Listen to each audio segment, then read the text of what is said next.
아버지, 정말 아무도 몰랐던 거예요? 그래, 그 누구도 나조차도 몰랐지. 서울 지하철, 바쁘게 오가는 사람들 사이에서 쓰러진 한 노인.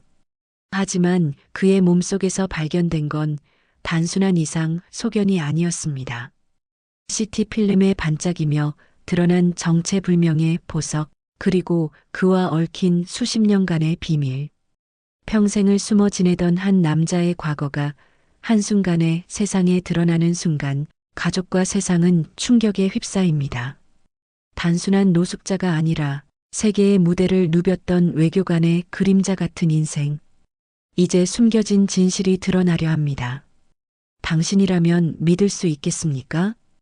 오늘 사연 시작하기 전에 무료인 구독과 좋아요 버튼을 눌러주시면 영상 제작에 많은 도움이 됩니다.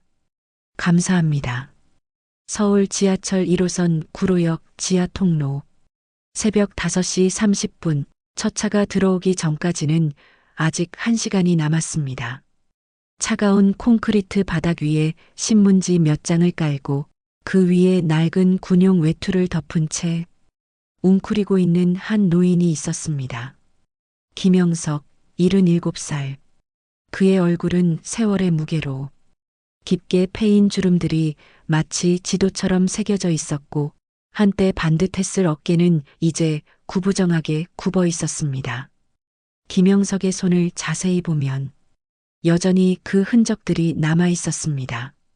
거칠어진 피부 사이로 보이는 손톱은 여전히 정갈하게 다듬어져 있었고 왼손 약지에는 희미하게 결혼 반지의 자국이 보였죠. 한때 몇백만 원짜리 시계를 차고 다녔던 손목은 이제 낡은 고무줄 시계만이 덜렁거리고 있었습니다. 그 시계마저도 시간이 제대로 가지 않아 그냥 습관처럼 차고 있을 뿐이었어요. 또 하루가 시작되는구나. 김영석은 작은 목소리로 혼잣말을 중얼거렸습니다. 그의 목소리에는 한때 외국 정상들과 당당하게 협상했던 그 위엄은 찾아볼 수 없었습니다. 1980년대 그가 외교부 중남미과에서 일할 때만 해도 그의 한마디 한마디는 국가의 운명을 좌우할 수 있는 무게를 지니고 있었죠. 볼리비아 대통령과의 통상협정 체결, 아르헨티나와의 외교 분쟁 해결, 칠레 정부와의 비밀 협상까지. 그때만 해도 김영석은 대한민국 외교계에 떠오르는 별이었습니다. 하지만 지금의 김영석에게는 그저 하루하루를 버텨내는 것만이 전부였습니다. 지하철역 구석, 사람들의 시선이 닿지 않는 그 자리가 그의 전부가 된 지도 벌써 3년이 넘었습니다. 처음 이곳에 왔을 때만 해도 김영석은 며칠이면 다시 일어설 수 있을 거라고 생각했어요. 하지만 일은 넘은 노인이 다시 발붙일 곳을 찾는다는 건 생각보다 훨씬 어려운 일이었습니다. 새벽 시간대라 사람들이 많지는 않았지만 간혹 지나가는 청소 직원들이나 야간 근무를 마치고 돌아가는 사람들이 그를 바라보는 시선은 늘 똑같았습니다. 혐오스럽다는 듯한 표정으로 고개를 돌리거나 아예 없는 사람 취급하며 지나쳐갔습니다. 김영석도 이제는 그런 시선들에 익숙해졌습니다. 아니, 익숙해져야만 했죠. 가끔씩 지나가던 사람이 동전 몇 개를 던져주고 가는 경우도 있었어요. 하지만 김영석은 그런 돈을 받는 것을 좋아하지 않았습니다. 자존심이 허락하지 않았거든요. 한때 국가를 대표해서 외국에 나가 협상을 벌이던 그가 길거리에서 동정을 받으며 살아간다는 것이 너무나 부끄러웠어요. 사람들 눈에는 내가 그저 냄새나는 늙은이일 뿐이지. 그는 자신의 몸에서 풍기는 냄새를 알고 있었습니다. 제대로 씻지 못한 지 벌써 며칠째였거든요. 공중화장실에서 간단히 세수는 할 수 있지만 제대로 된 목욕은 꿈도 꿀 수 없었습니다. 찜질방에 들어갈 돈도 없었고 설사 돈이 있다 하더라도 그런 곳에서 김영석 같은 사람을 받아줄 리 없었죠. 그래도 김영석은 나름대로 자신만의 청결 유지법이 있었어요. 매일 새벽과 밤 공중화장실에 가서 차가운 물로 남아 얼굴과 손을 씻었습니다. 그리고 가끔씩 교회나 절에서 나누어주는 비누를 얻어서 옷을 빨기도 했죠. 물론 완전히 깨끗해질 수는 없었지만 그래도 최소한의 인간다운 모습을 유지하려고 노력했습니다. 아침 7시가 되자 지하철역은 출근길 시민들로 북적이기 시작했습니다. 정장 차림의 직장인들, 교복을 입은 학생들, 장을 보러 나온 아주머니들까지 모두들 바쁘게 걸어가면서도 김영석이 있는 구석만큼은 피해서 지나갔습니다. 마치 그 자리에 보이지 않는 벽이라도 있는 것처럼 말이죠. 특히 젊은 직장인들의 반응이 가장 차가웠어요. 스마트폰을 보며 걸어가다가 김영석을 발견하면 마치 더러운 것을 본 듯한 표정을 지으며 빠르게 자리를 피했습니다. 어떤 이들은 친구와 함께 와서는 김영석을 가리키며 수군거리기도 했죠. 저런 사람들은 왜 노력을 안 하는 걸까? 게으르니까 저렇게 사는 거지 같은 말들을 아무렇지도 않게 내뱉으면서 말입니다. 김영석은 그런 말들을 들을 때마다 가슴이 아팠어요. 자신이 게을러서 노력하지 않아서 이렇게 된 게 아니라는 걸 그들은 모르니까요. 하지만 변명할 생각은 없었습니다. 어차피 말해봐야 믿어줄 사람도 없을 것이고 오히려 더 큰 시선을 받게 될 뿐이었거든요. 아저씨, 여기서 자면 안 된다고요. 지하철 공사에서 몇 번이나 얘기했잖아요. 영무원이 다가와 짜증스럽게 말했습니다. 사실 이 영무원도 김영석을 처음 본 게 아니었어요. 벌써 몇 달째 매일 같은 말을 반복하고 있었죠. 그래도 완전히 내쫓지는 않는 걸 보면 나름대로 동정심은 있는 것 같았습니다. 김영석은 천천히 일어나 신문지를 개었습니다. 관절이 뻣뻣해져서 일어나는 것조차 쉽지 않았어요. 특히 겨울철에는 차가운 바닥에서 하룻밤을 보내고 나면 온몸이 얼어붙은 것 같았죠. 그리고 묵묵히 다른 자리로 옮겨갔습니다. 항의할 힘도 그럴 자격도 없다고 생각했거든요. 점심시간이 지나고 오후가 되자 김영석은 역 밖으로 나가 근처 상가 뒷골목을 돌아다녔습니다. 음식점에서 버린 음식 쓰레기를 뒤적이며 먹을 만한 것을 찾아보는 것이 일과였습니다. 처음에는 정말 견디기 힘들었어요. 쓰레기를 뒤진다는 것 자체가 인간으로서의 존엄성을 포기하는 일 같았거든요. 하지만 살기 위해서는 어쩔 수 없었습니다. 배고픔 앞에서는 자존심도 무너지더라고요. 다행히 이 근처 음식점들은 음식을 많이 버리지 않는 편이었어요. 그래도 간혹 괜찮은 음식을 찾을 수 있었죠. 김치찌개 집에서 버린 김치나 중국집에서 남은 짜장면 같은 것들 말입니다. 때로는 상가 사장들이 내쫓기도 했지만 대부분은 그냥 못 본 척 해주었죠.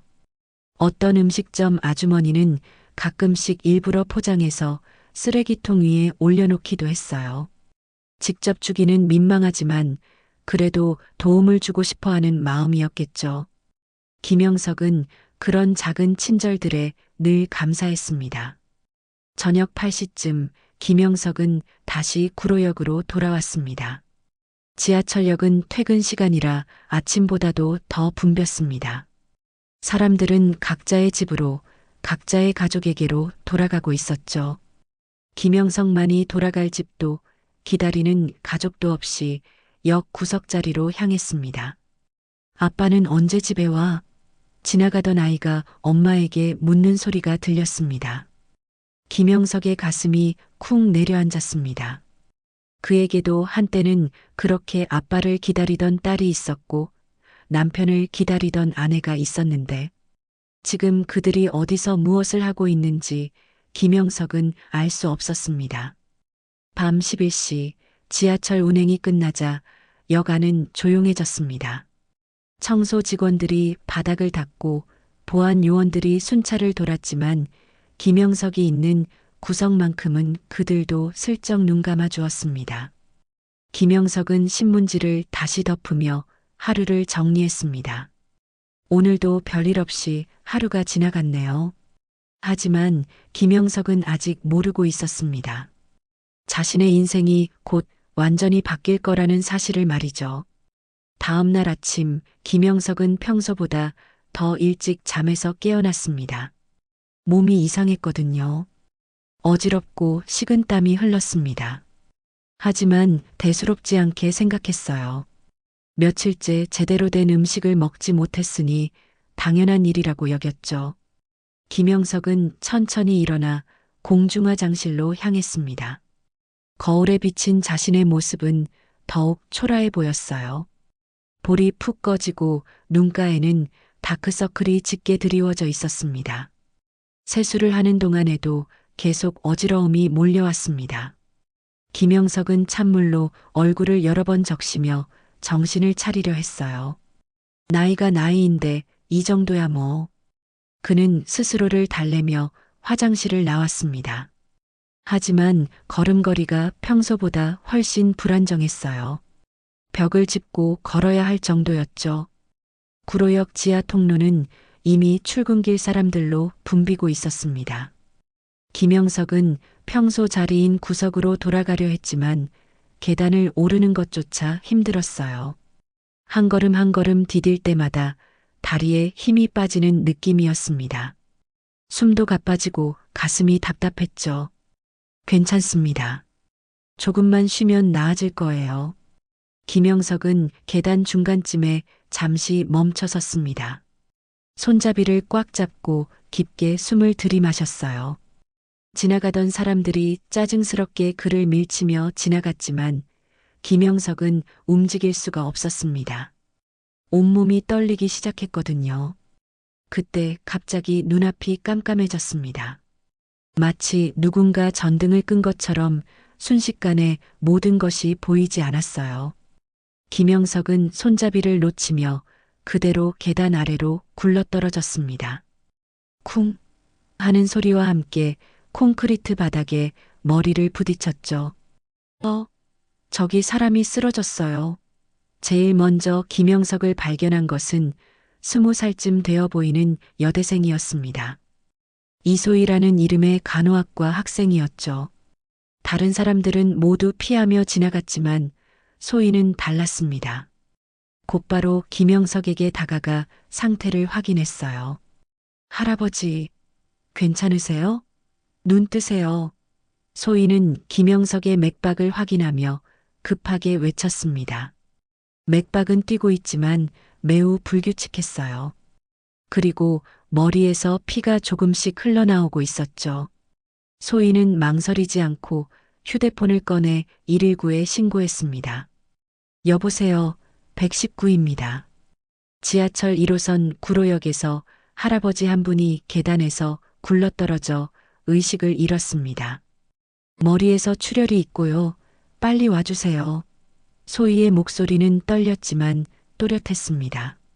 간호학과에서 배운 응급처치법을 떠올리며 김영석의 상태를 설명했어요. 주변 사람들은 구경만 할 뿐 아무도 도와주지 않았습니다. 오히려 노숙자잖아. 냄새나니까 빨리 치워버려라고 수군거리는 사람들도 있었어요. 소희는 그런 말들을 들으며 화가 났지만 지금은 김영석을 살리는 것이 더 중요했습니다. 10분 후 119 구급대가 도착했습니다. 환자 상태가 어떻습니까? 구급대원이 소희에게 물었어요. 계단에서 굴러떨어지면서 머리를 다쳤고 의식을 잃은 지 10분 정도 됐습니다. 맥박은 뛰지만 불규칙해요. 소희가 침착하게 설명했습니다. 구급대원들은 김영석을 들것에 옮기며 기본적인 응급처치를 했습니다. 혈압과 맥박을 재고 산소 마스크를 씌웠어요. 혈압이 많이 낮네요. 빨리 병원으로 이송해야겠습니다. 구급대원이 걱정스럽게 말했습니다. 할아버지 보호자는 어디 계세요? 구급대원이 소희에게 물었지만 소희도 모르는 일이었어요. 제가 우연히 발견해서 신고한 거예요. 보호자가 누군지는 모르겠습니다. 구급대원들은 서로 눈을 마주쳤습니다. 신원불명의 노숙자를 병원에 이송하는 것은 복잡한 문제였거든요. 일단 응급실로 이송하겠습니다. 따라오실 수 있나요? 구급대원이 소희에게 물었어요. 소희는 잠시 망설였습니다. 오늘 중요한 시험이 있었거든요. 하지만 이 할아버지를 혼자 둘 수는 없었어요. 네, 따라가겠습니다. 구급차 안에서 김영석은 여전히 의식을 잃고 있었습니다. 소희는 그의 손을 잡고 있었어요. 거칠고 차가운 손이었지만 어딘지 모르게 고귀한 느낌이 있었습니다. 마치 한때는 정말 중요한 일을 했던 사람의 손 같았어요. 병원에 도착하자 응급실은 바쁘게 돌아갔습니다. 의료진들이 김영석을 응급실 침대로 옮기고 각종 검사를 시작했어요. 혈액 검사와 CT 촬영을 해야겠습니다. 담당 의사가 지시했습니다. 1시간 후 CT 촬영 결과가 나왔습니다. 의사와 간호사들이 모니터를 보며 놀란 표정을 지었어요. 이게 뭐죠? 처음 보는 건데요. 웅성거리는 소리가 들렸습니다. 소희도 궁금해서 슬쩍 모니터를 보려 했지만 의료진들이 막아섰어요. 잠깐, 이거 확실한가요?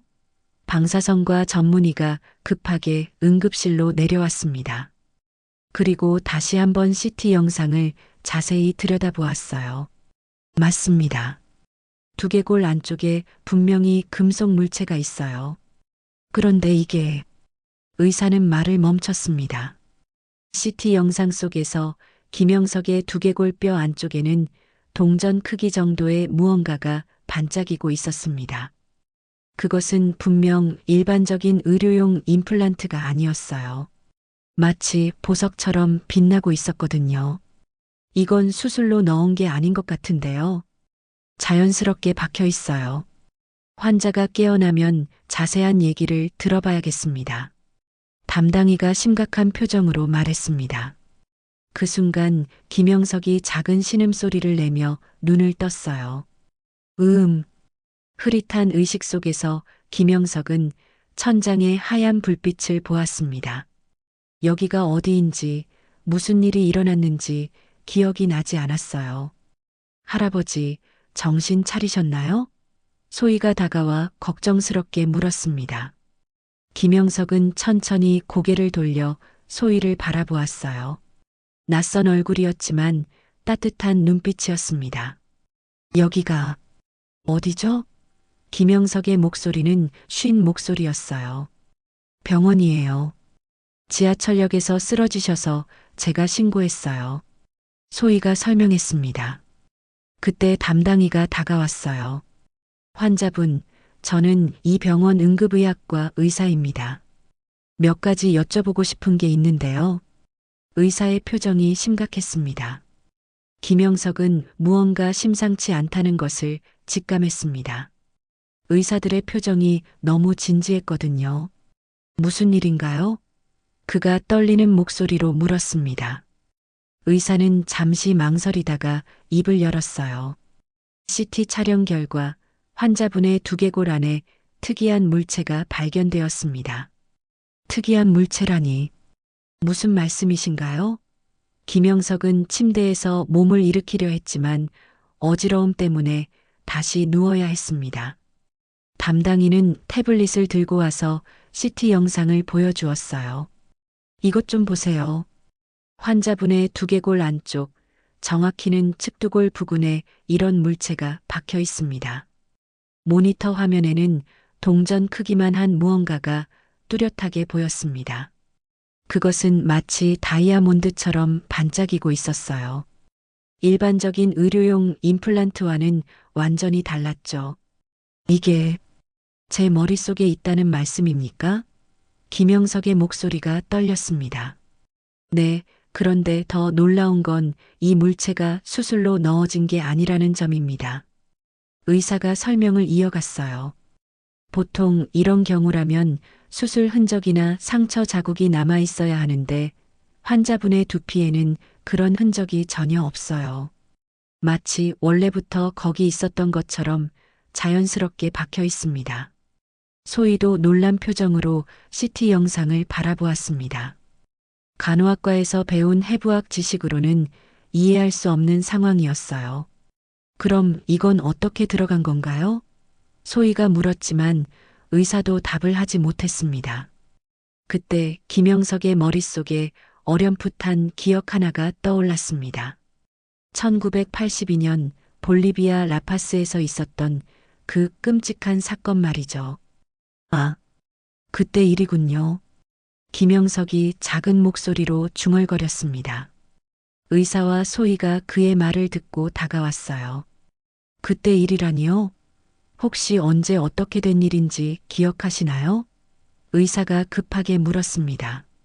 김영석은 천천히 눈을 감고 그때의 기억을 되살려 보려 했어요.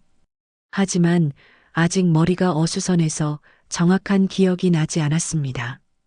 1980년대 남미에서 외교 협상 중에 김영석이 중얼거리듯 말했습니다. 의사는 그의 말을 듣고 더욱 궁금해했어요.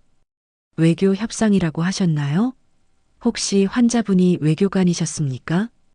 김영석은 잠시 망설였습니다. 지금의 자신의 처지를 생각하면 아무도 믿어주지 않을 거라는 생각이 들었거든요. 하지만 이 상황에서는 진실을 말할 수밖에 없었어요. 네. 한때 외교부에서 일했습니다. 중남미과 과장이었죠.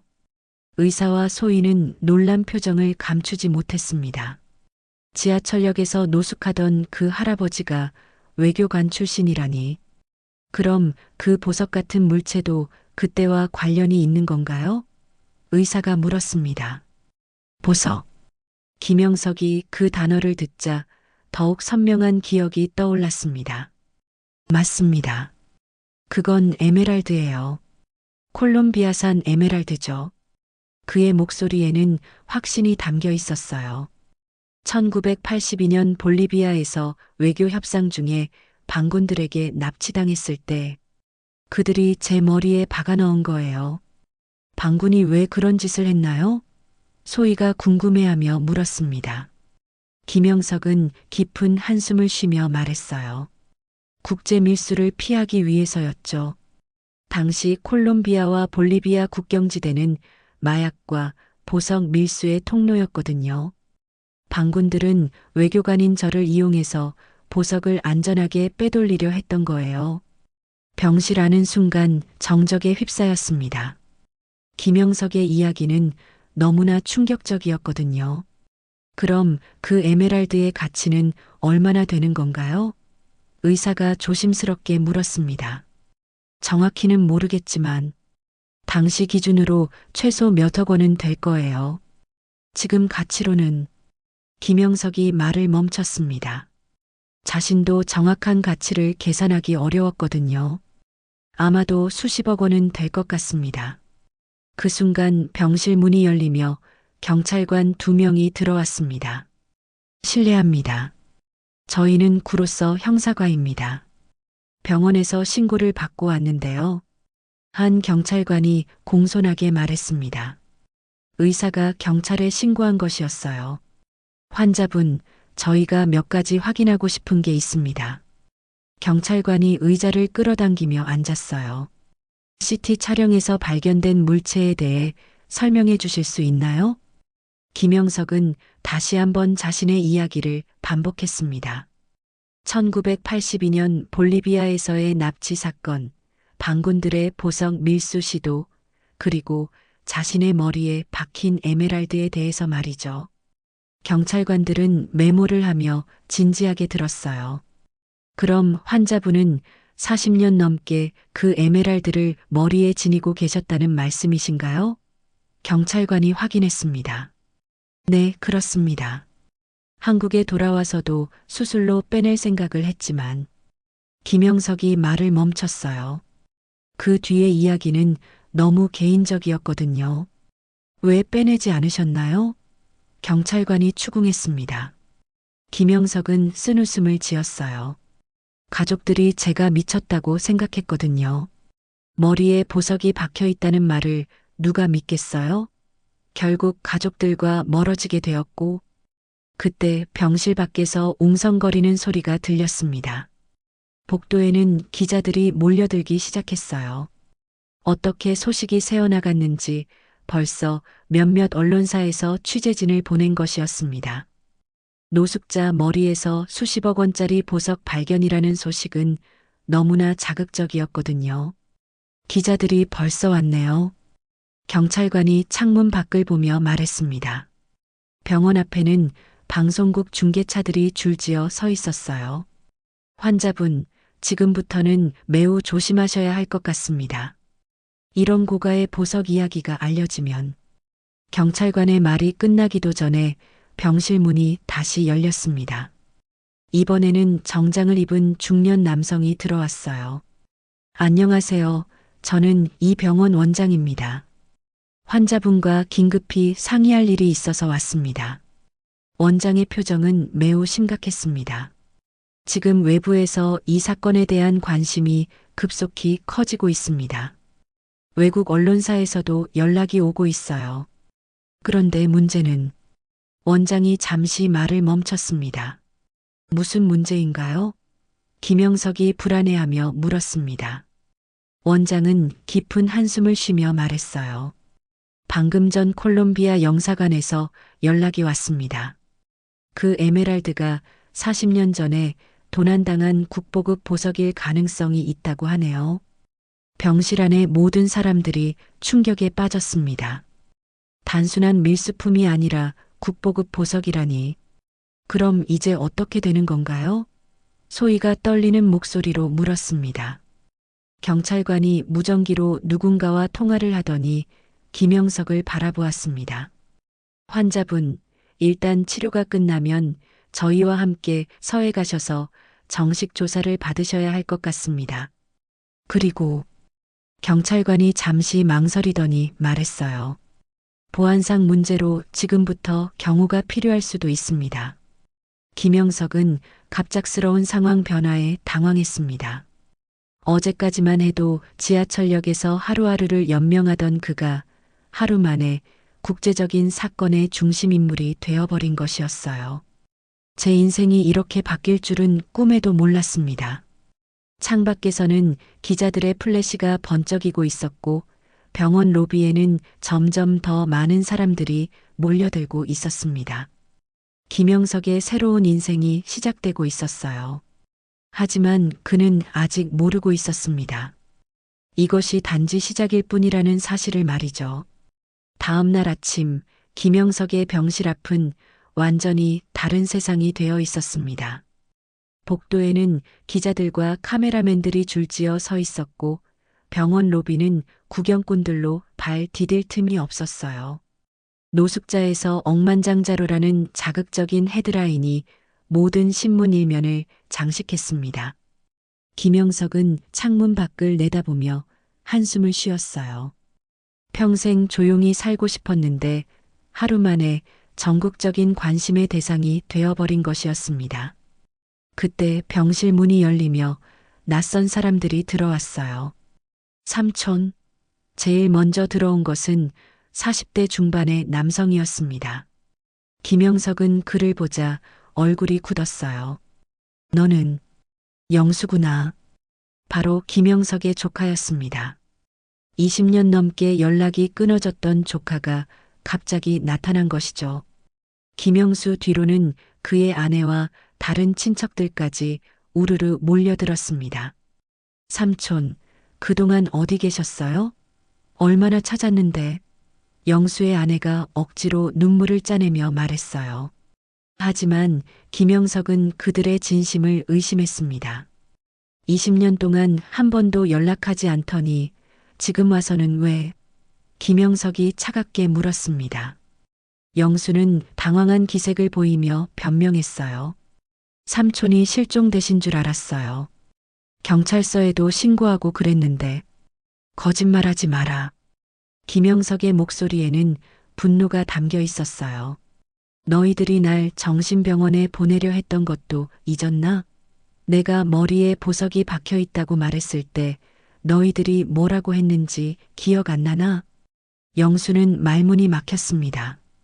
실제로 20년 전 김영석이 볼리비아에서의 경험을 가족들에게 털어놓았을 때 모든 친척들이 그를 미쳤다고 생각했거든요.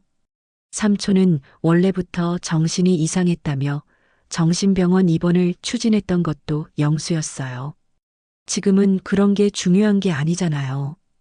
영수의 아내가 끼어들었습니다. 삼촌, 이제 우리가 모시고 갈게요. 혼자 계시면 위험해요. 그녀의 눈에는 탐욕이 번뜩였어요. 수십억 원짜리 보석을 머리에 지닌 김영석을 놓칠 수 없었던 것이죠. 위험하다고?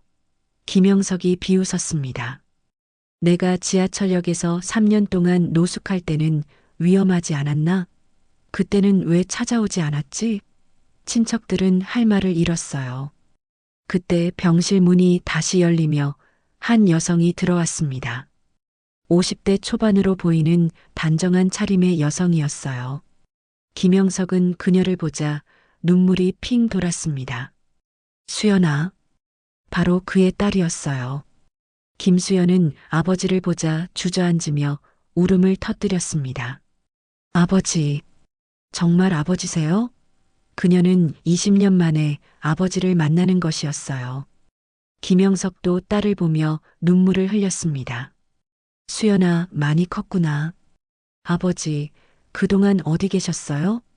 왜 이렇게 되도록 내버려 두셨어요? 수연이 아버지의 손을 잡으며 울었어요. 김영석은 딸의 손을 꼭 잡았습니다. 미안하다. 아빠가 미안해.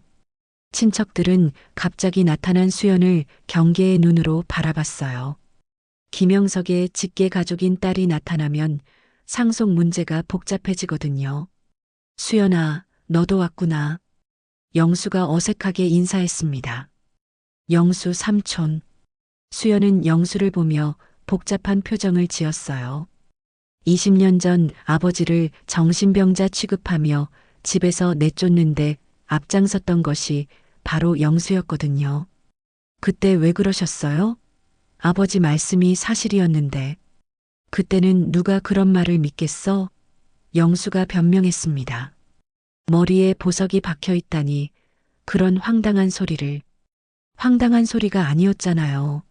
수연이 목소리를 높였어요.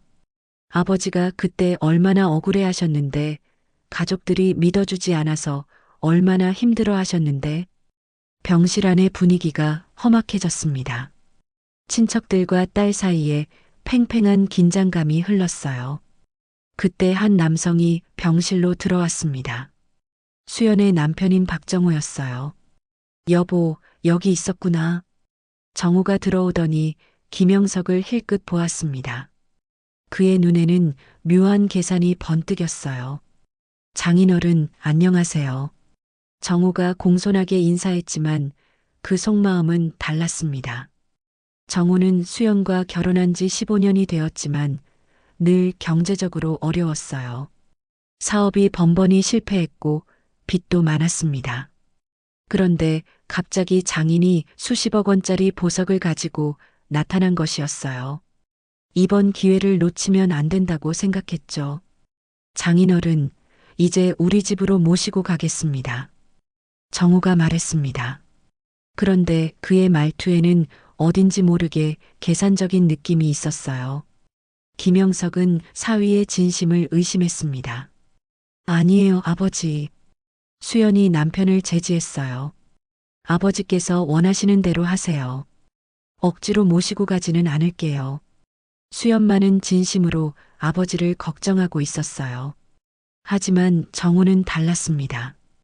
그날 밤 그는 혼자 병원에 남아 있었어요. 다른 사람들이 모두 돌아간 뒤였죠. 정우는 간병실을 기웃거리며 김영석의 CT 영상이 보관된 곳을 찾고 있었습니다. 저 영상만 있으면. 정우는 의료진 몰래 CT 영상을 빼낼 생각이었어요. 그 영상을 가지고 있으면 김영석을 협박할 수 있을 거라고 생각했거든요. 혹시 김영석이 자신들을 배제하고 보석을 처분하려 하면 그 영상을 언론에 공개하겠다고 위협할 수 있었으니까요. 정우는 야간 당직실 근처를 기웃거렸습니다. 다행히 간호사들이 회진을 돌러간 사이였어요. 그는 재빨리 컴퓨터에 접근해서 김영석의 의료 기록을 찾으려 했습니다. 뭐 하는 거예요? 갑자기 뒤에서 목소리가 들렸어요. 정우는 깜짝 놀라 뒤돌아봤습니다. 소희가 서 있었어요. 그녀는 김영석이 걱정되어 늦은 시간에 병원에 들렀던 것이었습니다. 그냥 장인어른 상태가 어떤지 확인하려고. 정우가 당황하며 변명했습니다. 하지만 소희는 그의 행동이 수상하다는 것을 직감했어요. 지금 무단으로 의료 기록에 접근하려 하신 거죠? 소희가 따졌습니다. 정우는 더 이상 변명할 수 없었어요. 말씀 안 드리면 안 될까요? 그냥 가족이니까. 가족이라고 해서 불법적인 일을 해도 된다는 건 아니에요. 소희가 단호하게 말했습니다. 그리고 곧바로 보안실에 신고했어요. 다음 날 아침 정호의 행동이 알려지자 병실 분위기는 더욱 험악해졌습니다. 수연은 남편의 행동에 충격을 받았고 친척들은 서로를 의심하기 시작했어요. 김영석은 이 모든 상황을 보며 깊은 절망감을 느꼈습니다. 역시 사람들은 돈 앞에서는 변하는구나. 김영석이 쓸쓸하게 혼잣말했어요. 그가 가장 사랑했던 딸마저도 그 남편 때문에 의심스러워 보였습니다. 과연 누구를 믿어야 할까요? 그날 밤 11시 병원은 조용했습니다. 김영석은 침대에 누워 천장을 바라보고 있었어요. 낮에 벌어진 일들이 머릿속에서 계속 맴돌았습니다. 가족들의 탐욕스러운 모습, 사위의 배신, 그리고 친척들의 위선적인 태도까지 모든 것이 그를 실망시켰어요. 정말 혼자가 나은 건가? 김영석이 한숨을 쉬었습니다. 지하철역에서 노숙할 때가 차라리 마음 편했던 것 같았어요. 적어도 그때는 누구도 자신을 이용하려 하지 않았거든요. 그때 복도에서 발걸음 소리가 들렸습니다. 김영석은 시계를 보았어요. 자정이 가까운 시간이었죠. 이상했습니다. 면회 시간도 훨씬 지났고 간호사 회진 시간도 아니었거든요. 발걸음은 점점 가까워졌고 그의 병실 앞에서 멈췄어요. 문이 조용히 열렸습니다. 어둠 속에서 누군가가 몰래 들어오고 있었어요. 김영석은 숨을 죽이며 누워 있었습니다. 침입자가 누구인지 확인하고 싶었거든요. 달빛에 비친 실루엣을 보니 정호였습니다. 김영석의 사위가 한밤중에 병실에 몰래 들어온 것이었어요. 정호는 손에 뭔가를 들고 있었습니다. 작은 카메라 같은 것이었죠. 정호는 조용히 김영석의 침대 근처로 다가왔습니다. 그리고 카메라를 꺼내 CT 사진을 촬영하기 시작했어요. 벽에 걸린 엑스레이 필름들을 하나씩 찍고 있었습니다. 저놈이 뭘 하려는 거지? 김영석은 분노가 치밀어 올랐지만 참았어요.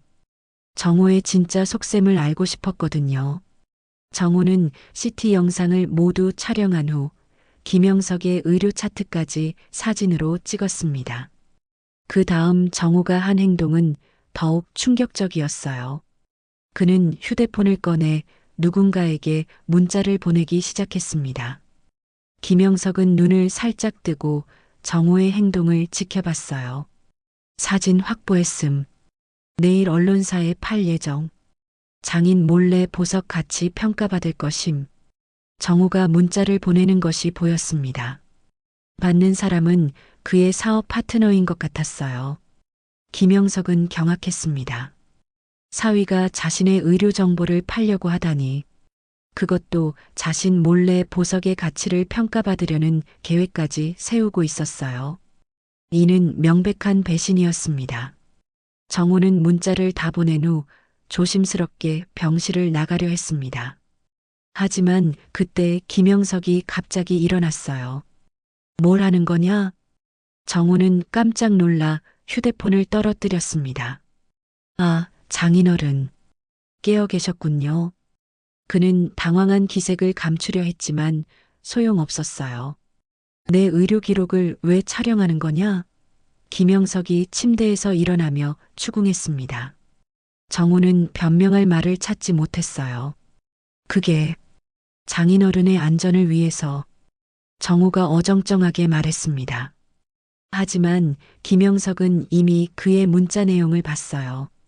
안전을 위해 언론사에 팔려고 사진을 찍는 게 내 안전을 위해서라고? 김영석의 목소리가 높아졌습니다. 정우는 완전히 당황했어요. 아니에요. 그런 게 아니라. 정우가 변명하려 했지만 이미 늦었습니다. 김영석은 그의 휴대폰을 집어들었어요. 화면에는 아직 정우가 보낸 문자들이 남아 있었습니다. 보석 가치 평가, 언론사에 판다고? 김영석이 문자 내용을 읽으며 분노했습니다. 너는 내 사위가 아니라 도둑이구나. 정우는 더 이상 숨길 수 없다는 것을 깨달았어요. 그리고 갑자기 태도를 바꿨습니다. 그래요, 맞습니다. 하지만 장인어른도 이해하세요. 저희도 살아야 한다고요. 살아야 한다고 해서 이런 짓을 하는 거냐? 김영석이 소리쳤습니다. 그 소리에 복도에 있던 간호사들이 달려왔어요. 무슨 일이세요? 간호사가 병실로 들어왔습니다. 김영석은 정우가 한 일을 설명했어요. 간호사는 즉시 보안실에 신고했습니다. 몇 분 후 병원 보안 요원들이 도착했습니다. 정우는 체포되어 끌려나갔어요. 장인어른 후회하실 거예요. 정우가 끌려가면서 소리쳤습니다. 저뿐만 아니라 다른 사람들도 장인어른을 노리고 있다고요. 정우의 마지막 말이 김영석에게 불안감을 주었습니다. 다른 사람들도 자신을 노리고 있다니? 과연 누구를 말하는 걸까요? 다음 날 아침 김영석의 우려는 현실이 되었습니다. 병원장이 급하게 병실로 찾아왔어요. 환자분, 큰 문제가 생겼습니다. 무슨 문제인가요? 김영석이 불안해하며 물었습니다. 병원장의 표정이 너무 심각했거든요. 외부에서 환자분의 의료 정보가 유출되었다는 제보가 들어왔습니다. 어젯밤 사위분이 촬영한 자료들이 벌써 인터넷에 퍼지고 있어요. 병원장이 태블릿을 보여주었습니다. 화면에는 김영석의 CT 영상과 의료 차트가 떠 있었어요. 그리고 수십억 원 보석의 정확한 위치 공개라는 제목의 기사들이 여러 사이트에 올라와 있었습니다. 이게 뭡니까? 김영석이 충격을 받았어요. 정우가 이미 자료를 외부에 유출시켰던 것이었습니다. 더 심각한 건 이겁니다. 병원장이 다른 화면을 보여주었어요. 보석의 정확한 가치가 평가되어 공개되었습니다. 무려 80억 원이라고 나와 있어요. 김영석은 어지러움을 느꼈습니다. 80억 원이라는 천문학적인 숫자가 공개되자 상황은 완전히 통제 불능이 되었어요. 그리고 병원장이 더욱 심각한 표정으로 말했습니다. 외국에서 의심스러운 사람들이 한국에 입국했다는 정보가 있습니다. 아마도 그 보석과 관련된 사람들일 가능성이 높다고 하네요. 김영석의 얼굴이 파랗게 질렸습니다.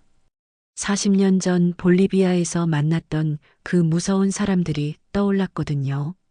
혹시 그들이 아직도 그 보석을 찾고 있었던 걸까요? 환자분의 안전을 위해 경찰 보호를 요청했습니다. 병원장이 말했습니다. 하지만 지금 상황으로는 병원장이 말을 멈췄어요. 창밖을 보니 병원 주변에 수상한 사람들이 서성이고 있었습니다. 그들은 분명 기자들이 아니었어요. 너무나 위험해 보였거든요. 김영석은 깨달았습니다. 자신의 인생이 다시 한번 위험에 빠졌다는 것을. 그리고 이번에는 혼자가 아니라 딸까지 위험에 처할 수 있다는 것을 말이죠. 그날 저녁 김영석은 병실 창문을 통해 밖을 내다보고 있었습니다. 병원 주변에 배치된 경찰들이 보였지만 여전히 불안했어요. 40년 전의 기억들이 점점 더 선명하게 떠오르고 있었거든요. 갑자기 머릿속에 또렷한 장면 하나가 스쳐 지나갔습니다. 1982년 볼리비아 라파스 외교부 청사에서 나오다가 검은 승용차에 끌려 들어간 그날. 김영석은 침대에 앉으며 그때의 기억을 차근차근 되짚어보기 시작했어요. 그때 그들이 말했던 게 김영석이 중얼거렸습니다. 납치범들 중 한 명이 스페인어로 했던 말이 기억났어요. 이 보석은 우리의 것이다. 너는 단지 운반책일 뿐이야. 그들은 김영석을 이용해서 국경을 넘나들며 보석을 밀수하려 했던 것이었습니다. 하지만 계획에 차질이 생겼어요. 김영석이 탈출을 시도하다가 머리를 다쳤고 그 과정에서 보석이 두개골에 박혀버린 것이었죠. 납치범들은 김영석이 죽었다고 생각하고 그를 버렸지만 다행히 현지 병원에서 응급처치를 받아 목숨을 건질 수 있었어요. 그런데 왜 그때 보석을 빼내지 않았을까? 김영석이 자문했습니다. 사실 현지 의사들도 보석의 존재를 알고 있었어요. 하지만 수술이 너무 위험했습니다. 자칫하면 뇌사 상태가 될 수도 있었거든요. 그때 병실 문이 조용히 열렸습니다. 수연이 들어왔어요. 그녀의 눈은 울음으로 빨갛게 부어 있었습니다. 아버지, 수연아, 왜 이렇게 늦게 왔니? 김영석이 딸을 보며 마음이 아팠어요. 남편 때문에 얼마나 힘들었을까 싶었거든요. 아버지, 정말 죄송해요. 수연이 무릎을 꿇으며 울기 시작했습니다. 정우가 그런 짓을 할 줄 몰랐어요. 저도 완전히 속았어요. 김영석은 딸의 머리를 쓰다듬었습니다. 내 잘못이 아니야. 사람 마음은 돈 앞에서 변하는 법이니까. 아버지는 20년 동안 혼자 어떻게 사셨어요? 수연이 아버지의 손을 꼭 잡으며 물었어요. 왜 저희에게 연락하지 않으셨어요? 김영석은 깊은 한숨을 쉬었습니다. 처음에는 연락하고 싶었어. 하지만 너희들이 나를 미쳤다고 생각한다는 걸 알았을 때 그의 목소리가 떨렸어요. 차라리 죽은 사람으로 지내는 게 낫겠다고 생각했지. 아버지, 수연의 눈에서 눈물이 흘렀습니다. 그동안 얼마나 힘드셨을까요? 제가 아버지를 믿어드렸어야 하는 건데. 너도 어렸잖아. 20살밖에 안 됐는데 아버지의 황당한 이야기를 어떻게 믿겠니? 김영석이 딸을 위로했어요. 그때는 나도 제대로 설명하지 못했고 수연은 아버지 옆에 앉으며 말했습니다. 아버지, 이제는 다 알겠어요. 아버지가 왜 그렇게 괴로워하셨는지, 왜 가족들과 멀어지셨는지, 모든 게 그 보석 때문이었군요. 김영석은 고개를 끄덕였습니다. 40년 동안 이걸 머리에 지고 살아왔어. 때로는 이게 축복인지 저주인지 모르겠더라고. 그는 자신의 머리를 가리키며 말했어요. 아버지, 그럼 이제는 어떻게 하실 거예요? 수연이 걱정스럽게 물었습니다. 밖에는 위험한 사람들이 있고 언론들도 계속 따라다닐 텐데. 김영석은 잠시 생각에 잠겼습니다. 그리고 천천히 입을 열었어요. 수연아, 아빠가 이제야 깨달은 게 있어. 뭔가요? 진짜 보물은 이 보석이 아니라는 것 말이야. 김영석이 딸의 손을 꼭 잡았어요. 내가 이렇게 아빠를 찾아와 주는 것, 그게 진짜 보물이지. 수연은 아버지의 말에 또다시 눈물을 흘렸습니다. 아버지, 그동안 내가 이 보석에 매달려서 정작 중요한 걸 놓쳤구나. 김영석이 회상했어요. 가족의 사랑, 그것보다 더 귀한 게 어디 있겠니? 그때 복도에서 발소리가 들렸습니다. 경찰관 한 명이 병실로 들어왔어요. 죄송합니다. 긴급 상황이 발생했습니다. 무슨 일인가요? 김영석이 긴장하며 물었습니다. 외부에서 수상한 움직임이 포착되었습니다. 아마도 환자분을 노리는 조직원들인 것 같아요. 경찰관이 심각하게 말했어요. 지금 당장 안전한 곳으로 이송해야 할 것 같습니다. 김영석은 딸을 바라보았습니다. 수연아, 너는 집으로 돌아가거라. 위험해. 아니에요, 아버지. 수연이 단호하게 말했어요. 이번에는 아버지를 혼자 두지 않을 거예요. 무슨 일이 있어도 함께 할게요. 김영석은 딸의 의지가 확고하다는 것을 알았어요. 그리고 마음 한편으로는 고마웠습니다. 20년 만에 가족의 따뜻함을 다시 느낄 수 있었거든요. 알겠습니다. 그럼 준비하시죠. 경찰관이 말했어요. 안전가옥으로 이송할 예정입니다. 김영석은 일어나며 결심을 굳혔습니다. 이제 더 이상 도망 다니지 않겠어. 이 문제를 확실히 해결하자. 아버지, 정말 괜찮으실까요? 수연이 걱정했어요. 괜찮아. 이제는 혼자가 아니니까. 김영석이 딸의 어깨에 손을 올리며 말했어요. 우리 함께 이겨내자, 수연아. 수연은 아버지의 말에 힘을 얻었습니다. 네, 아버지. 이번에는 끝까지 함께 할게요. 김영석은 마침내 깨달았습니다. 40년 동안 자신을 괴롭혔던 것은 보석이 아니라 가족에 대한 그리움이었다는 것을, 그리고 이제 그 그리움이 현실이 되었으니 어떤 위험이 와도 이겨낼 수 있을 것 같았어요. 하지만 그들은 아직 모르고 있었습니다. 정말 큰 위험이 바로 코앞에 다가오고 있다는 사실을 말이죠. 40년 전 그 무서운 조직이 김영석을 찾아 한국까지 온 것이었어요.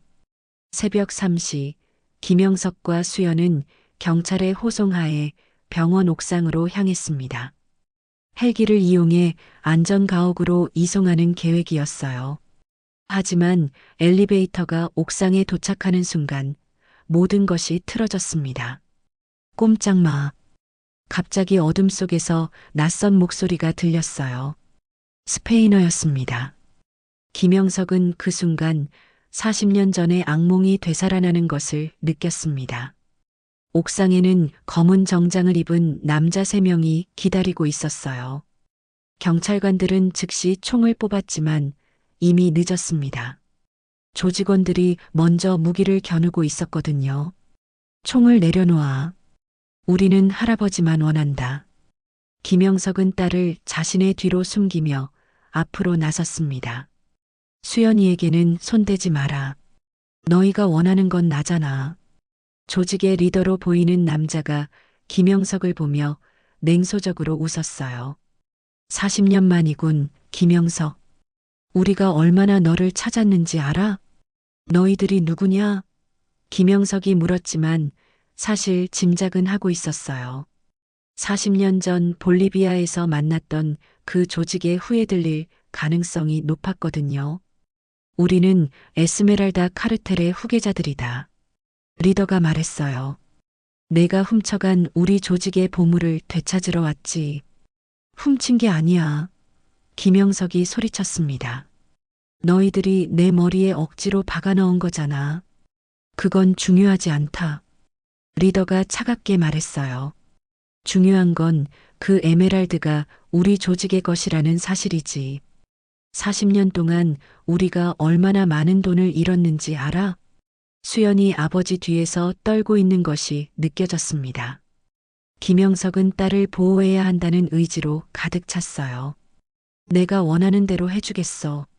하지만 내 딸은 보내줘. 안 된다. 리더가 고개를 저었어요. 모두 함께 가야 한다. 혹시 모를 상황에 대비해서 말이지. 그때 김영석의 머릿속에 한 가지 계획이 떠올랐습니다.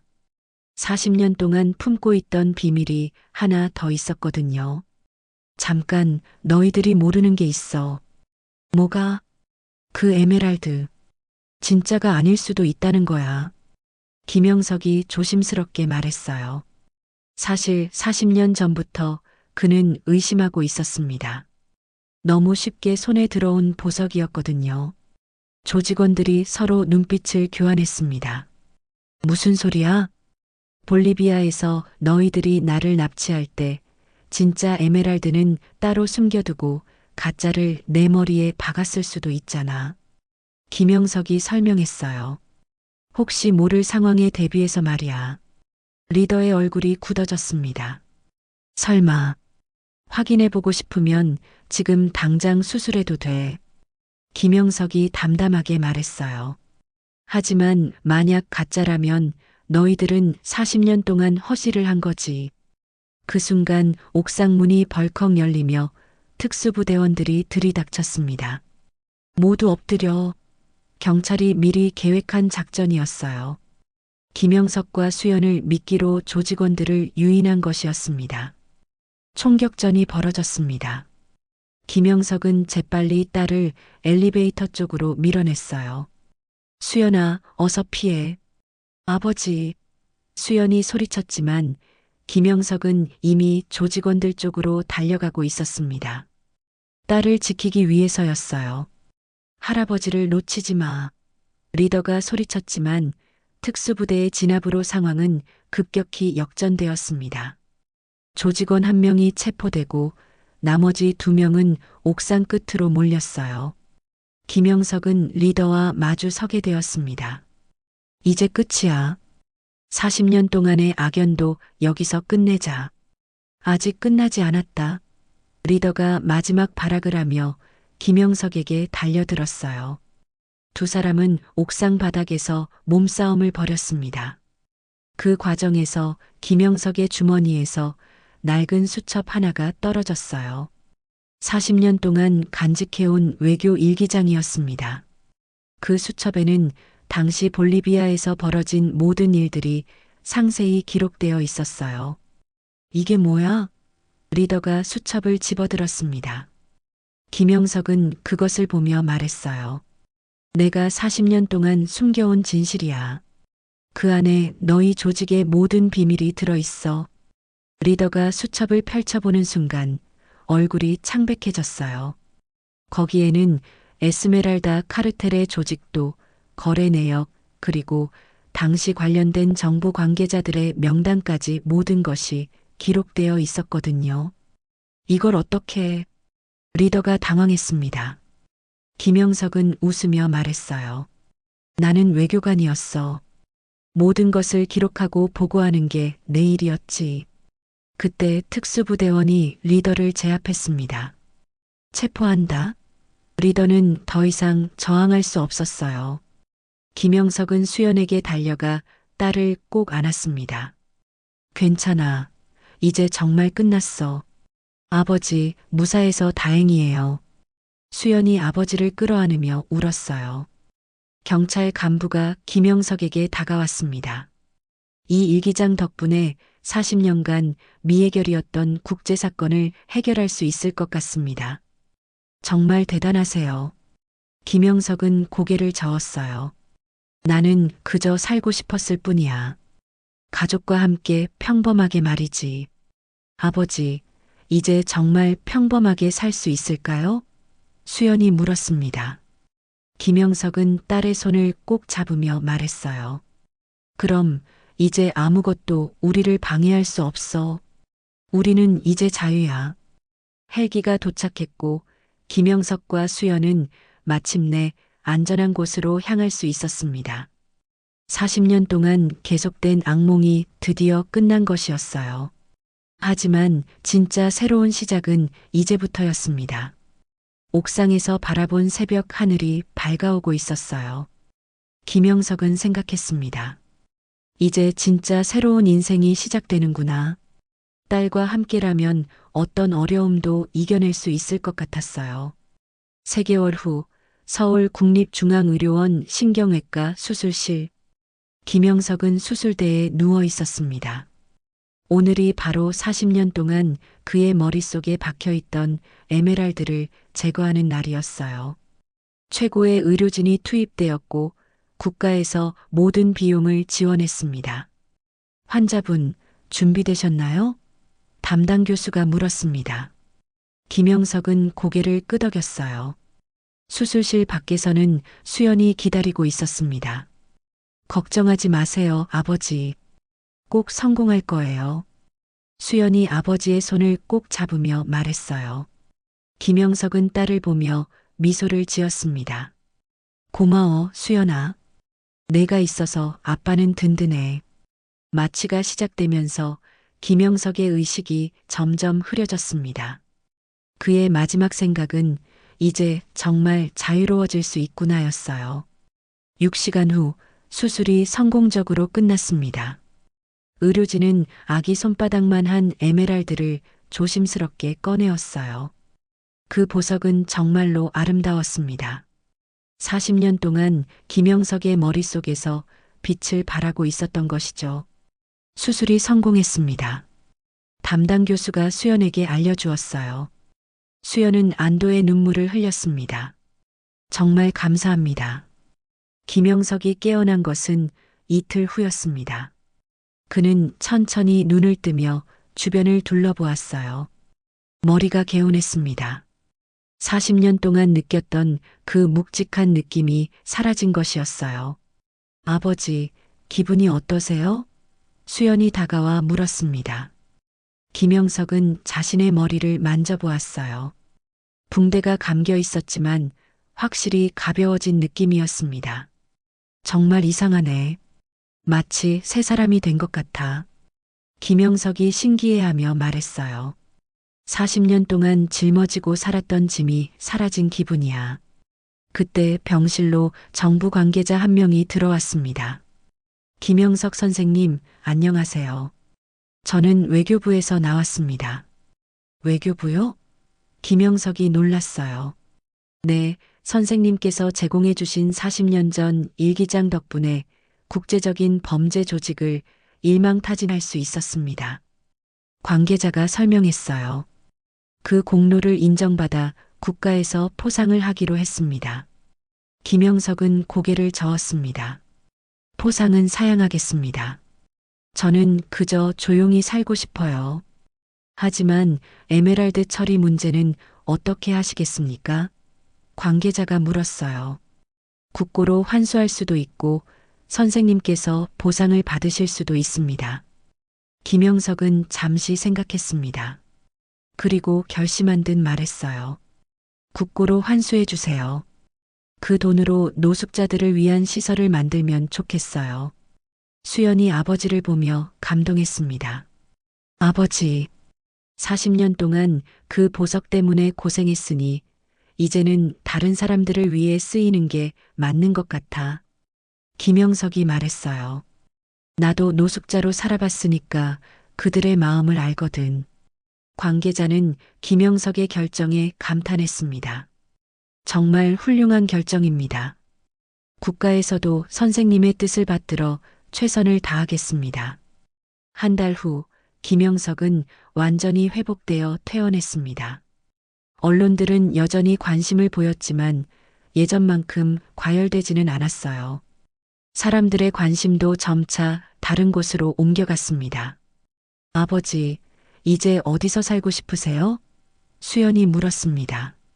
김영석은 창밖을 내다보며 말했어요. 고향에 가고 싶어. 어릴 때 살던 그 집 말이야. 고향이요? 그 집이 아직 있나요? 몰라. 하지만 가보고 싶어. 김영석이 그리운 듯 말했어요. 40년 동안 못 가봤으니까. 다음 주 김영석과 수연은 함께 경상남도 함양의 작은 마을로 향했습니다. 김영석이 어릴 때 살던 곳이었어요. 버스에서 내려 마을로 들어가니 예전 모습 그대로였습니다. 아, 저기 우리 집이다. 김영석이 반가워하며 가리켰어요. 오래된 한옥이 그대로 남아 있었습니다. 지금은 다른 사람이 살고 있었지만 집주인은 흔쾌히 팔겠다고 했어요. 이 집에 얽힌 사연을 들어서 알고 있습니다. 김 선생님께 드리는 게 맞죠? 집주인이 말했어요. 김영석은 고마워하며 집을 다시 매입했습니다. 에메랄드로 받은 보상금은 거절했지만 정부에서 지급한 명예퇴직금으로 충분했어요. 집을 정리하며 김영석은 마당에 앉았습니다. 수연이 옆에 앉으며 말했어요. 아버지, 정말 여기서 사실 거예요? 응, 여기가 좋아. 김영석이 마당의 감나무를 바라보며 말했어요. 어릴 때 이 나무에서 감을 따먹었었는데 아직도 그대로 있네. 저도 가끔 놀러 올게요. 수연이 말했어요. 김영석은 딸의 손을 잡았습니다. 고마워, 수연아. 내가 아빠를 포기하지 않아줘서. 아버지야말로 포기하지 않으셨잖아요. 40년 동안 혼자서도 버텨내셨으니까. 저녁 무렵 마을 사람들이 하나둘 인사를 하러 왔습니다. 김영석의 사연이 언론에 알려졌었거든요. 모두들 따뜻하게 맞아주었어요. 김 선생님, 마을에 돌아와 주셔서 고맙습니다. 이장이 말했어요. 앞으로 우리가 잘 돌봐드릴게요. 김영석은 마을 사람들을 보며 행복했습니다. 이런 게 진짜 행복이구나 싶었어요. 돈이나 명예가 아니라 사람들의 따뜻한 마음이 진짜 보물이었던 것이죠. 그날 밤 김영석은 마당에서 별을 바라보았습니다. 40년 만에 보는 고향의 별은 더욱 밝게 빛나고 있었어요. 이제 진짜 자유로워졌구나. 김영석이 혼자 중얼거렸습니다. 더 이상 숨을 이유도 도망갈 이유도 없었어요. 그는 이제 진짜 김영석으로 돌아온 것이었습니다. 6개월 후 김영석은 마을에서 완전히 정착했습니다. 작은 텃밭을 가꾸며 평범한 일상을 보내고 있었어요. 가끔 수연이 손자와 함께 놀러 오면 온 집안이 웃음으로 가득 찼습니다. 어느 날 저녁 김영석은 마당에서 수연과 함께 앉아 있었습니다. 아버지, 행복하세요? 응, 정말 행복해. 김영석이 미소를 지으며 말했어요. 나는 이제 더 이상 숨어 있지 않아. 그게 진짜 억만장자 인생이지.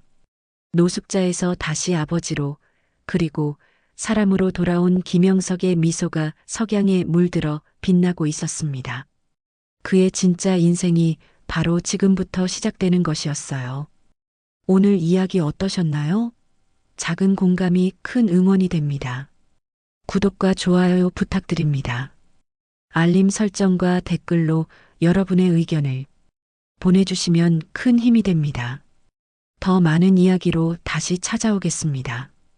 끝까지 시청하여 주셔서 감사합니다.